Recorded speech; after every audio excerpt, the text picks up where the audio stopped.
The Mysterious Intern. Kabanata 6.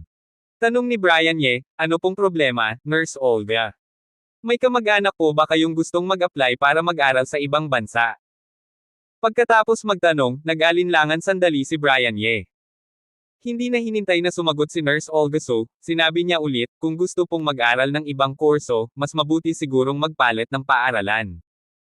Bukod sa psikolohikal na pananaliksik, narinig na rin ni Brian Ye ang tungkol sa paaralang ito. Isa pang dahilan ay may ilang iskandalo sa paaralang ito.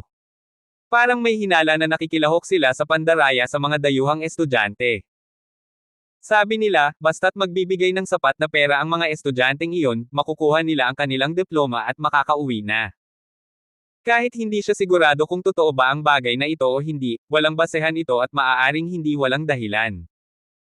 Bilang isang kasamahan, ayaw ni Brian Ye na ang kamag-anak ni Nurse Olga ay mag-aral sa ganitong paaralan. Sige po.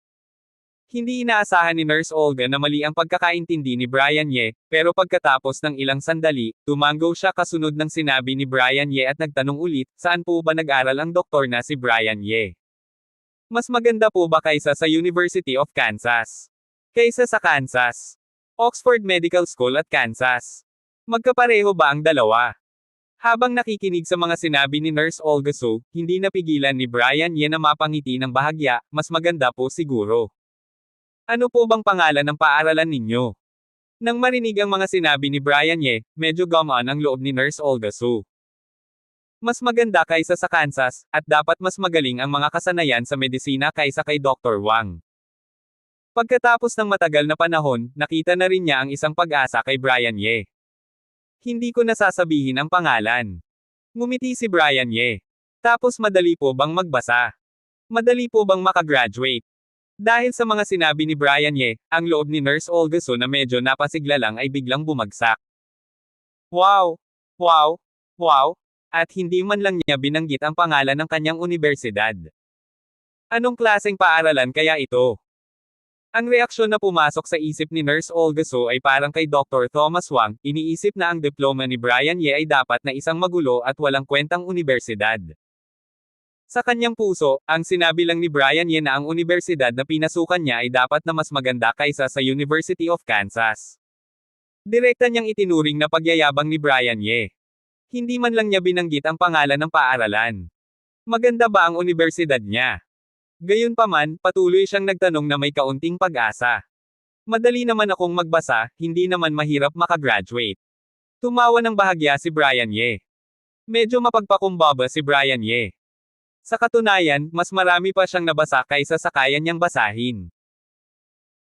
Kung ang Oxford University, na kilala sa mahigpit at mahirap na pagsusulit, ay nakukuha ang pinakamagandang scholarship bawat taon, hindi mahalaga kung theoretical study o surgical practice, makakakuha ka ng perpektong A dagdag score, pero kung posible pa rin, hindi na matututo ang mundo. At tungkol sa pagtatapos, hindi ba mahirap? Sa loob ng 3 taon, sunod-sunod niyang nakuha ang double master's at double doctorate degrees mula sa Oxford University. Parang paghiwa lang ng pakwan at gulay, at kung hindi dahil sa lumang sistema ng Oxford na nangangailangan sa kanya na mag-aral ng 2 taon bago mag-apply para sa doctorate, mas mabilis din sana siyang nakagraduate. Hindi mahirap. Ibig sabihin, hindi nag-aral ng mabuti. Habang nakikinig sa sagot ni Brian Ye, nanlamig ang puso ni Nurse Olga at tuluyan na siyang nawala ng pag-asa kay Brian Ye. Tungkol sa sinabi ni Brian Ye, automatiko niyang na-overwhelm iyon. Nurse Olga malapit na pong matapos ang oras, babalik na po ako. Hindi alam ni Brian Ye kung ano ang iniisip ni Nurse Olga Nang makita niyang hindi na nagtanong pa si Nurse Olga tumayo siya at nagpaalam kay Nurse Olga Ang matagal ng ugali ay nagpalakas sa kanya na pahalagahan ang kanyang oras. Hindi niya masasayang ang oras na nakaupo lang dito nang walang ginagawa. May 2 pinakabagong medical journal sa kanyang bag na hindi pa niya nababasa. Saka pala, salamat po Nurse Olga sa pagbibigay sa akin ng napakaraming detalyado at propesyonal na impormasyon kanina, maraming salamat po. Bago umalis, nagpasalamat ulit si Brian Ye kay Nurse Olga Walang anuman po, tungkulin ko po iyon. Salamat po Dr. Brian Ye sa pagkain kanina. Mabilis na sagot ni Nurse Olga Kahit nasa cafeteria mismo ng ospital, halos walang gastos ang pagkain ng isang pagkain, pero dahil pinagkain siya ni Brian Ye, magalang siyang nagpasalamat kay Brian Ye. Ngumiti si Brian Ye, at hindi na nagpatuloy sa pagiging magalang kay Nurse Olga Su, lumingon at naglakad patungo sa pintuan ng cafeteria. Hay! Sana hindi siya masyadong masama. Habang pinapanood si Brian Ye na umalis, nagbuntong hininga si Nurse Olga Su, at isang ekspresyon ng kawalan ng pag-asa ang lumitaw sa kanyang mga mata, pero alam din niya na kahit anong mangyari, isang doktor si Brian Ye na kinuha mula sa ospital. Ang tanging ginawa niya ay manalangin na sana hindi masyadong masama si Brian Ye. Okay. Pagdating ni Brian Ye sa pasukan ng kantin, nakita niya ang isang matangkad na figure na lumitaw sa kanyang paningin. Hindi ba ito ang babaeng surgeon na nakilala ko kanina? Kumakain din siya sa cafeteria na ito. Nagpakita ng bahagyang pagkagulat ang mga mata ni Brian Ye. Ang mahigpit na pagsasanay ng matanda ay nagbigay sa kanya ng kakayahang mag-obserba na higit pa sa karaniwang tao at napakatalas na pananaw sa mga detalye. Sa mga salita ng matanda, ang ganitong uri ng matalas na pananaw, at maingat na pag-iisip ay isa sa dalawang pinakapangunahing katangian na kailangan para maging isang magaling na doktor. Nang makita niya ang kagandahang ito sa kauna-unahang pagkakataon kanina. Napansin ni Brian Ye na ang kagandahang ito ay hindi lamang isang tao na may malaking kakayahan sa pananalapi, hindi ordinaryo ang kanyang damit o kotse. Kayang bayaran ng mga doktor iyon, at siya rin ay isang taong mas sophisticado tungkol sa mga detalye ng buhay. Ang mga damit sa kanyang katawan ay hindi man lang kulubot, at ang sapatos ay hindi marumi. Kasama ang kanyang ugali, orihinal na naisip ni Brian Ye na ang mga taong tulad niya ay dapat na mas sophisticado sa buhay, at hindi dapat lumitaw sa mga lugar tulad ng mga kantin. At habang nagugulat si Brian Ye, nakadaan na sa kanya ang Bingshan Beauty Doctor. Sa nakaraan, hindi man lang siya tiningnan ng kagandahan, para bang hindi niya nakikita si Brian Ye. Kahit hindi man lang siya tiningnan ng kagandahan, nakaramdam ulit ng lamig si Brian Ye nang dumaan ang kagandahan sa kanya. Talagang kakaibang babae. Lumingon si Brian Ye, sinulyapan ang likod ng magandang doktor, umiling, at mabilis na naglakad patungo sa inpatient building kung saan matatagpuan ang tanggapan ng internal medicine. Kahit gaano pa kakaiba ang babae, wala itong kinalaman sa kanya. Ang pinakamahalaga ngayon ay bumalik sa opisina at basahin ang 2 libro. Lumabas sa elevator, naglakad si Brian Ye sa pasilyo. Naririnig niya ang pag-ubo paminsan-minsan, kaya binago niya ang kanyang plano na bumalik sa opisina para magbasa ng libro. Sa halip, lumingon siya at naglakad patungo sa inpatient ward na katabi niya. Sa inpatient ward sa tanghali, bukod sa pag-ubo ng pasyente paminsan-minsan, tahimik ang paligid. Nakaupo ang nurse on duty sa nurses station, inaantok at nagpapahinga, habang ang ibang mga nurse ay nagpapahinga at kumakain. Ang ilan sa mga kamag-anak ng mga pasyente na nag-aalaga sa kanila ay nakarating na sa pinakamaantok nilang oras at nagpapahinga. Pumasok si Brian Ye sa isang ward ng walang pakialam, kinuha ang medical record sa tabi ng kama, at sinimulang basahin ito. Ito ay isang COPD, pasyente na may chronic obstructive pulmonary disease, na isang karaniwang sakit sa paghinga. Kung mayroon kang banayad na sintomas, maaari kang direktang gumaling sa pamamagitan ng ilang aktibong paggamot, tulad ng pagtigil sa paninigarilyo, ehersisyo, at iba pa. Ngunit ang pasyenteng ito ay malinaw na mas malala ang mga sintomas, at kailangan na ng oxygen inhalers upang mapanatili ang paggamit ng oxygen. Seryosong tiningnan ni Brian Ye ang medical record. Matapos basahin ito ng mabuti, nahulog ang kanyang tingin sa pasyente, bahagyang pumikit, inilagay ang kanyang kamay sa pulso ng pasyente, at nakinig. Pagkatapos makinig, nag-alinlangan siya, kinuha ang panulat, at nagsimulang magsulat sa medical record. Ang attending doctor ng pasyenteng ito ay nag-diagnose sa pasyente bilang level 4 ng COPD function, ngunit sa katunayan, pagkatapos niyang mag-diagnose kanina, hindi pa dapat umabot sa level 4. Kung gagamitin ang kasalukuyang dosage, maaaring magkaroon ng ilang problema na maaaring mabawasan ng naaangkop. Ang dami ng gamot na ginagamit, at ang isa sa mga gamot ay maaaring palitan ng mas nakakapagpakalma na gamot. Alam niyang parang medyo biglaan ang paggawa nito, pero para sa ikabubuti ng paggaling ng pasyente, ginawa niya pa rin ito. Matapos basahin ang medical record ng pasyente, naglakad si Brian Ye patungo sa isa pang kama. Sino ka? Ang pasyente sa kama ng ospital na ito ay hindi natutulog, at kakatapos lang kumain ng kanyang pamilya. Nakaupo sila doon, at nang makita nilang papalapit si Brian Ye, agad silang tumayo ng may pagkabalisa. Huwag kayong kabahan, doktor, ako sa ospital, narito para tingnan ang sitwasyon. Ngumiti si Brian Ye, sinulyapan ang pasyente, pagkatapos ay kinuha ang medical record sa tabi ng kama at sinimulang basahin ito. Nang marinig na doktor si Brian Ye, ang pasyente at ang kanyang mga kamag-anak, agad silang nakarelax. Wow! Napakagaling ng doktor na ito.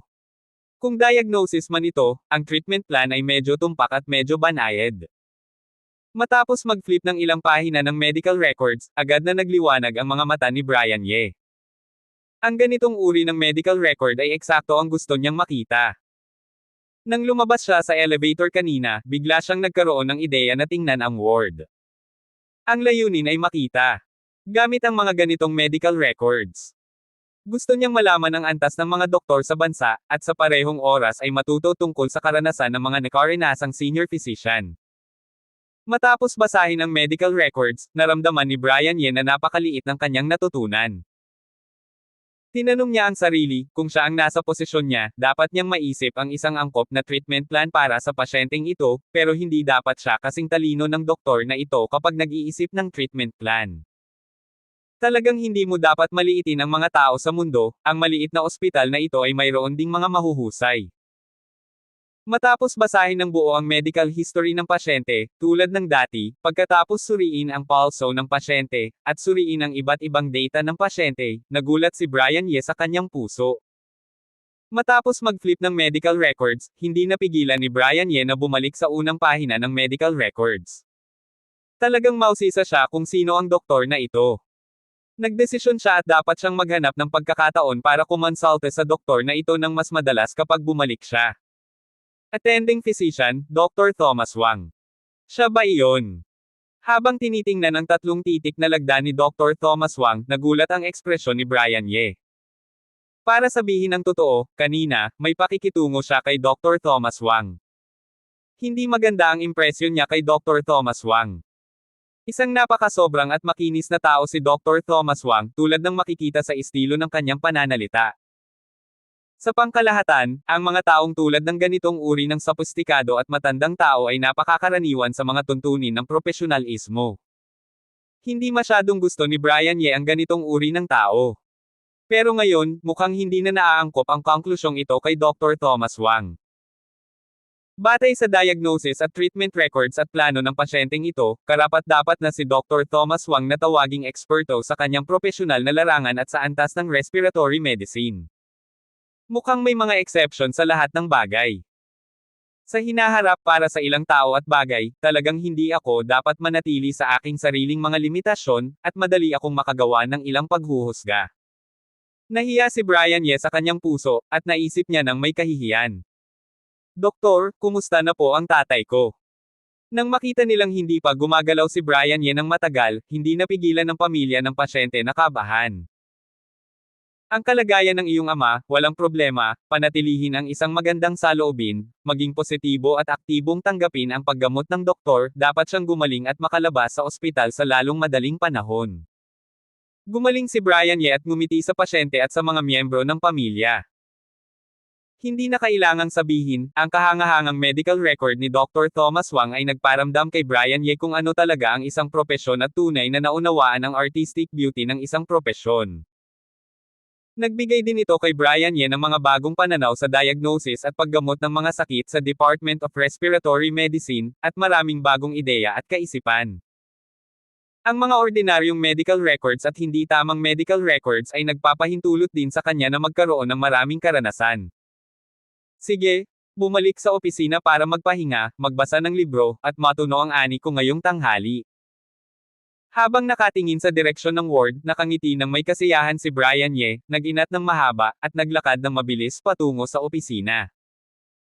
Nang naglalakad si Brian Ye patungo sa opisina, si Director Dr. Thomas Wang ng Department of Respiratory Medicine, na nakasuot ng puting coat, ay lumabas sa opisina at mabilis na naglakad patungo sa inpatient ward.